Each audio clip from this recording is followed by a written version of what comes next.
नमस्कार, प्रणाम।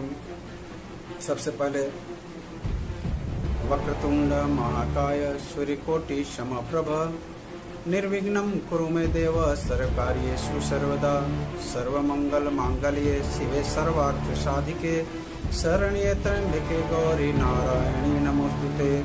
मंगलम भगवान विष्णु मंगलम गरुड़ध्वज मंगलम पुंडरीकाक्ष मंगलाय तनोहरि। या देवी सर्वभूतेषु मातृरूपेण संस्थिता नमस्तस्यै नमस्तस्यै नमस्तस्यै नमो नमः। या देवी सर्वभूतेषु लक्ष्मीरूपेण संस्थिता नमस्तस्यै नमस्तस्यै नमस्तस्यै नमो नमः। या देवी सर्वभूतेषु विद्यारूपेण संस्थिता नमस्तस्यै नमस्तस्यै नमस्तस्यै नमो नमः। या देवी सर्वभूतेषु शक्तिरूपेण संस्थिता नमस्तस्यै नमस्तस्यै नमस्तस्यै नमो नमः। या देवी सर्वभूतेषु शान्तिरूपेण संस्थिता नमस्तस्यै नमस्तस्यै नमस्तस्यै नमो नमः। हनुमना सर्वधर्मज्ञ सर्वकार्य विधायक अस्मादो गतोत्पातं नाशयासु नमस्ते। कर्पूर गौरम करुणावतारम संसार सारम भुजगेन्द्रहारम सदा वसंतं हृदयारविंद्रे भवं भवानी सहितं नमामि। आज का बहुत ही महत्वपूर्ण विषय है जो मैं बताने जा रहा हूँ। वर्षा ऋतु में सतर्कता।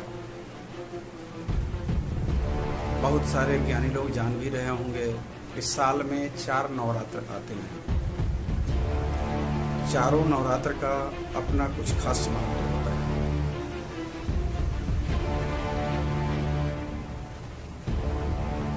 चैत्र नवरात्र होता है, आषाढ़ नवरात्र होता है, आश्विन नवरात्र होता है और माघ नवरात्र होता है। यानी साल में 4 तिमाही और 4 नवरात्र और चारों नवरात्र का अलग अलग खासियत है। समस्त नवरात्र जो भी आते हैं ऋतु बदलने के समय आते हैं। ऋतु बदलने का, मौसम बदलने का मतलब होता है कि उस समय हमारे शरीर का इम्यूनिटी पावर यानी रोगों से लड़ने की क्षमता कम हो जाती है। ऐसी स्थिति में सबसे ज्यादा माँ दुर्गा के उपासना से बड़ा और क्या हो सकता है। आप इस बात को अच्छी तरह से समझ रहे होंगे। माँ दुर्गा यानी अपने आप में एक शक्ति, अपने आप में एक शक्ति। और इस 4 साल के इस चारों बदलते हुए मौसम में नवरात्र आती है और चारों नवरात्र अपना अलग अलग विशेषता लेकर आती है। जिसमें से अभी एक नवरात्र गुजरा है, आषाढ़ माह का नवरात्र, जिसे वर्षाकालीन नवरात्र भी कहा जाता है और गुप्त नवरात्र भी कहा जाता है। हालांकि गुप्त नवरात्र तो 2 होते हैं, जो आषाढ़ में और माघ में होता है, जिसे शिशिर नवरात्र भी कहते हैं, उसे गुप्त नवरात्र भी कहते हैं। आइए हम आज चारों नवरात्र के बारे में बताते हैं। फिर हमें आज के समय में, इस समय में सतर्कता कौन चीज़ से रखनी चाहिए, हमारे लिए ये बहुत जरूरी है। ये कोई नहीं जानता है कहाँ जादू टोना किया हुआ है, कहाँ डाइन जोगिन के द्वारा कुछ किया गया है, तंत्र मंत्रों के द्वारा क्या किया गया है। ये हमारे आपके बस की चीज़ नहीं है कि हर चीज़ को हम पहले ही जानें, लेकिन सतर्कता तो जरूर रख सकते हैं। और इसीलिए आज मैं ये वीडियो बना रहा हूँ। सबसे पहले तो मैं क्षमा चाहूँगा कि लगभग 20-25 दिनों से कुछ कार्यों में ज़्यादा संलिप्तता होने के कारण मैं अपना वीडियो नहीं बना पा रहा था। और आशा है कि नवभारत न्यूज पटना के तत्वावधान में बहुत जल्द ही एक समागम का व्यवस्था किया जा रहा है, जो पटना में होना सुनिश्चित है। उसके माध्यम से भी आप सभी लोग लाभ उठा सकेंगे। और उम्मीद है कि इस महीने में ही एक ये समागम किया जाए जिसमें लोगों का कल्याण हो। चलिए आइए बताते हैं नवरात्र के बारे में। सबसे पहला आता है चैत्र नवरात्र, जिसे वासंतीय नवरात्र भी कहा जाता है। वासंतीय नवरात्र में पौराणिक कथा के अनुसार माह चैत्र के नवरात्रि के दिन भगवान श्री राम समुद्र तट पर सबसे पहले माँ जगदम्बा का ही, माँ दुर्गा का ही पूजा करके, उपासना करके तब श्रीलंका के लिए रवाना हुए थे। तब श्रीलंका के लिए प्रस्थान किए थे, जो मनोकामना पूर्ति का भी नवरात्र कहा जाता है। इसलिए उस नवरात्र का भी ज़्यादा महत्व है। इस बीच चलिए इसके बाद फिर बताएंगे। चैत्र नवरात्र का मतलब आप समझ गए। आषाढ़ नवरात्र, जो वर्षाकालीन नवरात्र भी कहा जाता है, गुप्त नवरात्र भी कहा जाता है। ऐसे नवरात्र में साधु संतों के द्वारा, जादू टोना जानने वालों के द्वारा, या कोई सिद्धि करने वाले लोग हों उनके द्वारा इसमें कुछ विशेष प्रकार की सिद्धि की जाती है। और सिद्धि से सफलता भी मिलती है। सिद्धि में, मंत्रों में भी सफलता मिलती है। बहुत जल्दी उसका प्रभाव, बहुत जल्दी उसका ये जो है दिखने लगता है, प्रभाव दिखने लगता है। और सिद्धियां भी काफ़ी आसान तरीके से होती हैं। तीसरे में आता है आश्विन नवरात्र, जिसे शारदीय नवरात्र भी कहते हैं। एक चीज़ मैं नहीं बताया कि चैत्र नवरात्र मार्च से लेकर के अप्रैल तक आते हैं। आषाढ़ का नवरात्र जुलाई अगस्त में आते हैं। और आश्विन नवरात्र, जिसे शारदीय नवरात्र कहते हैं, वो सितंबर से अक्टूबर माह में आते हैं। वसंत ऋतु की शुरुआत और शरद ऋतु की शुरुआत जलवायु एवं सूरज के प्रभावों का महत्वपूर्ण संगम माना जाता है, जो सबसे पवित्र शारदीय नवरात्र को माना जाता है। इसमें आप सभी जानते हैं कि शारदीय नवरात्र में कैसे हम लोग पूजा करते हैं। और शारदीय भाव में ही वो पूजा की जाती है।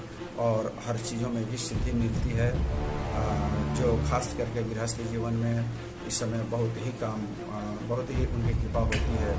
इसलिए शारदीय नवरात्र ही उसको कहा जाता है। चौथा नवरात्र कहा जाता है, चौथा नवरात्र का वो है शिशिर नवरात्र। शिशिर नवरात्र या गुप्त नवरात्र भी कह सकते हैं नहीं, कहा जाता है। तो इसमें भी साधु संतों के द्वारा, जादू टोना करने वालों के द्वारा, सिद्धियां प्राप्त करने वालों के द्वारा, इन लोगों के द्वारा ही कुछ विशेष प्रकार की पूजा होती है, जिसमें आसानी से वो सिद्धियां मिल जाती है। और बहुत ही अलग तरीके से इसमें पूजा होती है।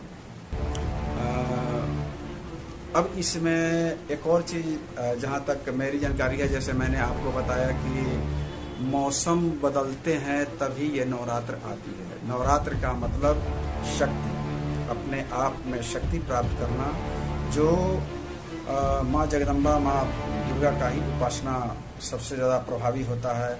और इसीलिए अब तक आप सनातनी धर्म में इस चीज़ का ज़्यादा महत्व दिया गया है। और ये बहुत बड़ी बात है कि सबसे बड़ी बात ये है कि माँ दुर्गा के उपासना से बढ़कर शक्ति के लिए और कोई भी उपासना नहीं, वो अपने आप में अलग है। इसीलिए साल में 4 नवरात्र आते हैं, जो आपको बताया मैंने। चैत्र नवरात्र, आषाढ़ नवरात्र, आश्विन नवरात्र और माघ नवरात्र, ये 4 आते हैं। अब इसमें जैसे मैंने कहीं पढ़ा था कि महाकाल संहिता के अनुसार मैंने पढ़ा था कि सतयुग में चैत्र नवरात्र, त्रेता में आषाढ़ नवरात्र, द्वापर में माघ नवरात्र और कलयुग में आश्विन नवरात्र, शारदीय नवरात्र का ही सबसे ज़्यादा महत्व रहा है। हर युग में अलग अलग नवरात्र का ज़्यादा महत्व रहा है। जैसे आज कलयुग में शारदीय नवरात्र का चल रहा है, जो मैक्सिमम जगह, बहुत जगह शारदीय नवरात्र ही मनाए जाते हैं, मैक्सिमम जगह। अब आइए इसमें आपको ये जानना है कि इस गुप्त नवरात्र के बाद क्या होता है। मैंने तो बताया कि माघ का नवरात्र और आषाढ़ का नवरात्र, यानी चारों के बीच का नवरात्र, चैत, आषाढ़, आश्विन और माघ, जिसमें आषाढ़ और माघ के नवरात्र में अलग अलग वो होता है, सिद्धियां होती है और उसके बारे में लोग जानते हैं। हमें सबसे ज़्यादा ज़रूरी है कि इस गुप्त नवरात्र के बाद हमें क्या ये रखना चाहिए, सतर्कता क्या रखना चाहिए। जैसे आजकल आप देखेंगे कि इस महीने में जब वर्षा ऋतु शुरू होती है, जैसे मैं ये बताया कि वर्षाकालीन नवरात्र भी इसे कहा जाता है। वर्षा ऋतु जब शुरू होता है तो वास्तविकता है कि हम लोगों का इम्यूनिटी पावर भी कम हो जाता है। आप देखते होंगे इसमें वायरल फीवर, इन्फ्लुएंजा, इस सब टाइप के बहुत जल्दी होंगे और बहुत जल्दी वो समाप्त हो जाएंगे। ये क्या है? तो ये हमारा इम्यूनिटी पावर कम होने का प्रतीक है। ये हमारा इम्यूनिटी पावर कम होने का पहचान है कि उस समय हमारा शरीर कमज़ोर होता है, इसलिए हम उस परेशानी में चले जाते हैं। तो इसमें आप ये भी देखिए, पेड़ पौधा हो, खेती बाड़ी हो, घर मकान हो, शरीर हो, वर्षा ऋतु में ये सभी कमज़ोर हो जाते हैं। आप देखते होंगे कि वर्षा ऋतु में जब ये आंधी पानी ये सब एक साथ आते हैं तो कई मकान भी गिर जाते हैं, कई घर भी गिर जाते हैं। इसी में बाढ़ वगैरह आने की भी संभावना या आती भी है। जैसा कि आप आजकल देख भी रहे हैं टीवी में किस तरह की भीषका चली हुई है और किस तरह से लोग उसे ये कर रहे हैं, परेशान हो रहे हैं। तो हमें सतर्कता क्या रखनी चाहिए, हमें उसके लिए क्या करना चाहिए, हमें कैसे सतर्क रहना चाहिए अपने बच्चों को, अपने परिवार को, अपने सगे संबंधियों को, अपने समाज को, हर तरह से हमें सतर्क रहने की आवश्यकता होती है। क्योंकि जितने भी निगेटिव एनर्जी हैं वो सभी इस गुप्त नवरात्र के बाद एक्टिव हो जाते हैं। कई बार मैंने बताया है कि मुझे शास्त्र के बारे में कोई जानकारी नहीं है, बस माता की कृपा से जो मुझे ज्ञान है मैं उसी ज्ञान को आप तक मैं पहुंचाता हूँ। माँ की कृपा पर जो आधारित है मैं उसी ज्ञान को आप तक पहुंचाता हूँ। इस आषाढ़ नवरात्र यानी गुप्त नवरात्र यानी वर्षाकालीन नवरात्र के बाद हमें सतर्क हो ही जाना चाहिए, क्योंकि इसमें सभी निगेटिव एनर्जियाँ एक्टिव हो जाती हैं। वो चाहे जादू टोना हो या भूत प्रेत का मामला हो या जिसे देहात में हवा बयार भी कहते हैं उसका मामला हो, इसमें ज़्यादातर इन चीज़ों का समावेश होता है, जो जा करके फिर आश्विन में यानी शारदीय नवरात्र में जा करके फिर इसके समाधान के लिए बहुत सारे लोग अपने अपने मंदिर पर बहुत तरह का अनुष्ठान भी करते हैं, कराते हैं, झाड़ फूक भी करते हैं, या टोटका वगैरह भी कराते हैं, तंत्र वगैरह भी कराते हैं। इन सब के द्वारा उनको दूर किया जाता है। लेकिन जो भी छूटी हुई भी है, जिस परेशानी से आपने किसी को मुक्त भी किया है, तो वो भी यानी मान लिया कि राम श्याम कोई भी हो, एनीबॉडी कोई भी हो, यदि राम के द्वारा किसी व्यक्ति को तंत्र या मंत्र के द्वारा प्रभावित किया गया है यानी उन्हें परेशान किया गया है, तो यदि राम इस आषाढ़ नवरात्र में, गुप्त नवरात्र में वो अपने सारे मंत्रों का जब वो किए हैं, उसे जगाए हैं या उसे जागृत किए हैं, तो वो सभी मंत्र जब जागृत होते हैं और श्याम के द्वारा जिनको ठीक किया गया है, ठीक करने के बावजूद भी उसके कुछ लक्षण उसमें दिखाई देते हैं। नेगेटिव एनर्जी जैसे दिखाई दिया, पॉजिटिव एनर्जी फिर उस पर हावी हो गया, फिर वो अपने आप समाप्त हो जाता है। ये बहुत ही तार्किक चीज़ है, बहुत तार्किक चीज़ है, और ये हमारी समझ से सभी लोग इसका व्याख्या नहीं कर सकते। मैंने ये देखा है, मेरा भी 33 साल का अनुभव है, 33-34 साल का अनुभव है, क्योंकि मैं 1989 से जन कल्याण का काम कर रहा हूँ। बहुत सारे लोग मुझे आज के डेट में इस रूप में देखते हैं तो उन्हें आश्चर्य हो जाता है, क्योंकि मैं मजाकिये स्वरूप का भी हूँ, मजाकिये क्या कहते हैं स्वभाव का भी हूँ, और मुझे बाह्य आडंबर में कोई भी तनिक भी मुझे विश्वास नहीं। आप मेरा वेशभूषा भी बहुत जगह ऐसा हुआ है, बलिया में, बनारस में, जौनपुर में, नेपाल में, दरभंगा में, मुजफ्फरपुर में, सीतामढ़ी में, बहुत सारे लोग हमें देख करके ये नहीं समझ पाए कि ये भी कुछ जानते होंगे, लेकिन बाह्य आडंबर मुझ में नहीं है। मैं इस पर कभी विश्वास ही नहीं करता। मैं सीधा जानता हूँ कि माता का पूजा करना, जैसे मैं पूजा करता हूँ माँ जहर महारानी का, माँ फुमत महारानी का, माँ जल्पा महारानी का, माँ राजदेवी का, ये सभी चारों हेड है। जो इससे मैंने इसके पहले जिस वीडियो में मैंने बताया था, एक वीडियो में मैंने बताया था कि वहाँ 22 देवी देवताओं का समूह है, जो सभी देवी देवताओं का खासियत, विशेषता अलग अलग। तो आइए हम थोड़ा सा ये चले गए थे, विषय अंतर हुए थे, लेकिन उसी से संबंधित था। इसमें हमको इस गुप्त नवरात्र के बाद हमें अपने घर का, अपने बच्चों का, अपने परिवार का जरूर ख्याल रखना चाहिए, क्योंकि इसमें टोटके वगैरह ज़्यादा किए जाते हैं। अभी के समय में टोटका वगैरह हर तिराहा पर, चौराहा पर, लाल कपड़ा, तो कंडा, तो क्या क्या धागा, ये सब बहुत सारे मिलेंगे, लेकिन उन सब से बचने की भी आवश्यकता है। और मैं तो स्पष्ट रूप से कहता हूँ कि तंत्र मंत्र इन सबों का प्रभाव होता है, निश्चित होता है, क्योंकि आज देश भर में क्या, विदेशों में भी अगर ये सब नहीं है तो फिर सत्यनारायण भगवान की कथा कहवाने की क्या जरूरत है? क्या जरूरत है महामृत्युंजय जाप करने की? क्या जरूरत है रुद्राभिषेक करने की? अगर तंत्र मंत्र नहीं है तो फिर वो भी नहीं है। और हवा पानी जादू टोना भूत प्रेत यदि नहीं है तो वो भी नहीं है। न सत्यनारायण भगवान का कथा है, न महामृत्युंजय जाप है, न या और सारे जितने भी वो हैं पूजा पाठ हैं या यज्ञ हैं। यज्ञ क्यों किया जाता है?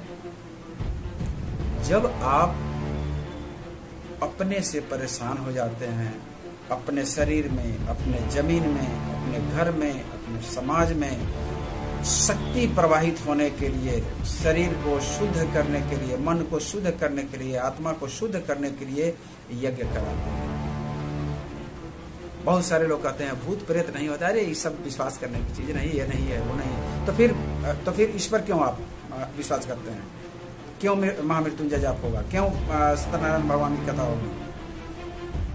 आज कोई आदमी ये बता दे कि अपने बेटे के शादी में उन्होंने अपने कुल देवी का पूजा नहीं किया हो। जब अपने आप पर आता है तो आप सबका पूजा करते हैं। जब दूसरा कोई आपसे पूछता है तो आप बताते हैं कि अरे ये सब पाखंड है। क्यों?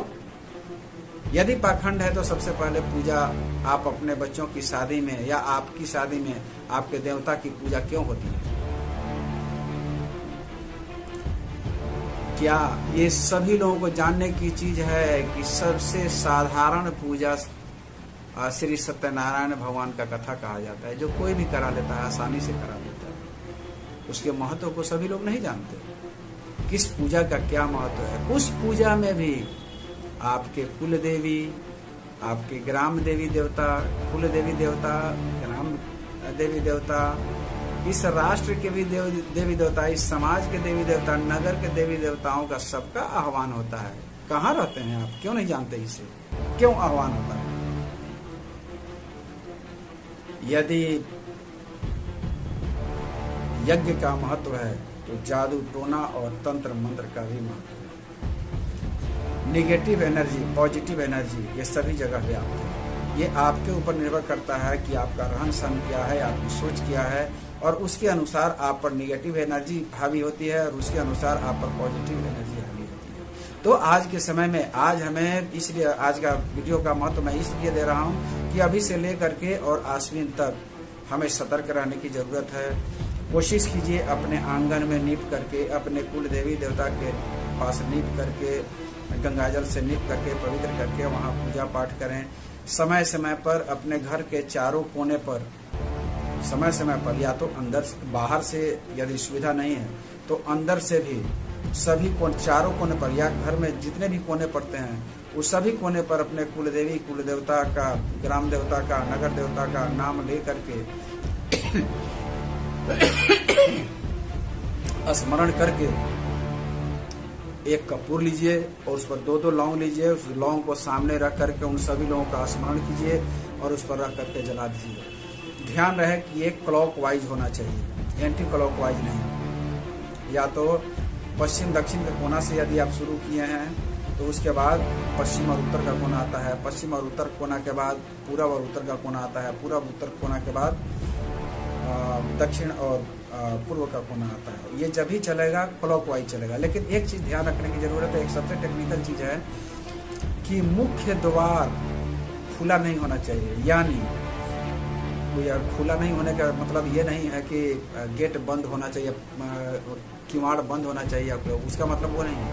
यदि पूर्व दिशा का आपका घर है तो आप शुरुआत कीजिए उसको पूर्व और उत्तर के कोण से, और वहां से ऐसे उसको बांधते हुए, यानी गेट बंधाते हुए जा रहा है। आप फिर आइए पूर्व और दक्षिण के कोने पर, फिर आइए पश्चिम और दक्षिण के कोने पर, फिर चले जाइए पश्चिम और उत्तर के कोने पर, और इस चारों जगह वो एक कपूर पर 2 लौंग जलाने के बाद जो आपके घर का मध्य होता है वहाँ भी जलाना चाहिए। ये हर सप्ताह में, या रविवार के रविवार, या मंगलवार के मंगलवार, या शुक्रवार के शुक्रवार भी आप इसे कर सकते हैं। इससे बहुत आपको शक्ति मिलेगी और आपको खुद भी महसूस होगा कि मेरे घर का वातावरण कैसा है। आप खुद इससे महसूस करेंगे।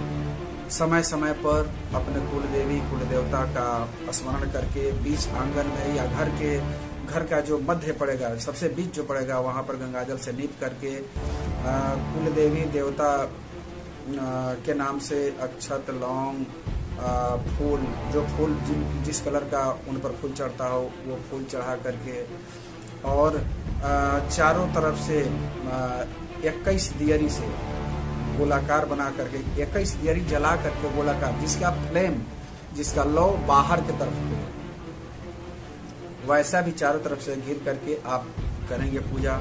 उससे भी बहुत कुछ आपको पॉजिटिविटी दिखाई देगा। ये आप रात में करेंगे, और जब भी करें तो 11 बजे के बाद करें। 11:01 पर ही क्यों नहीं हो, 11:05 पर ही क्यों नहीं हो, जब भी हो तो 11 बजे रात के बाद करें। तो आजकल के समय में ये हमें करना चाहिए जिससे हम बच सकें, जो निगेटिव एनर्जी के से दूर रह सकें। उसी के लिए मैंने आज ये वीडियो बनाया है, और मैं समझता हूँ आगे भी आप हमारा वीडियो देखते रहेंगे, सब्सक्राइब करेंगे, लाइक करेंगे, और अधिक से अधिक अपने सगे संबंधियों में भेजें ताकि उनको इस चीज़ की जानकारी हो। और मैंने सबसे पहले ही अपने वीडियो में बताया था कि अपनी कुल देवी, अपनी कुल देवता, अपने ग्राम देवता, अपने नगर देवता से बढ़कर कोई नहीं है। जब वो खुश हैं तो भोलेनाथ भी खुश हैं, वो खुश हैं तो हनुमान जी भी खुश हैं, वो खुश हैं तो माँ दुर्गा भी खुश हैं, वो खुश हैं तो सारे देवी देवता खुश हैं। आइए, नमस्कार। इस बात का ध्यान रखेंगे आप, और कोशिश करें कि हमारे बताए हुए कार्यों को जरूर करेंगे ताकि आपको उससे लाभ मिले। नमस्कार, प्रणाम। मेरा नंबर है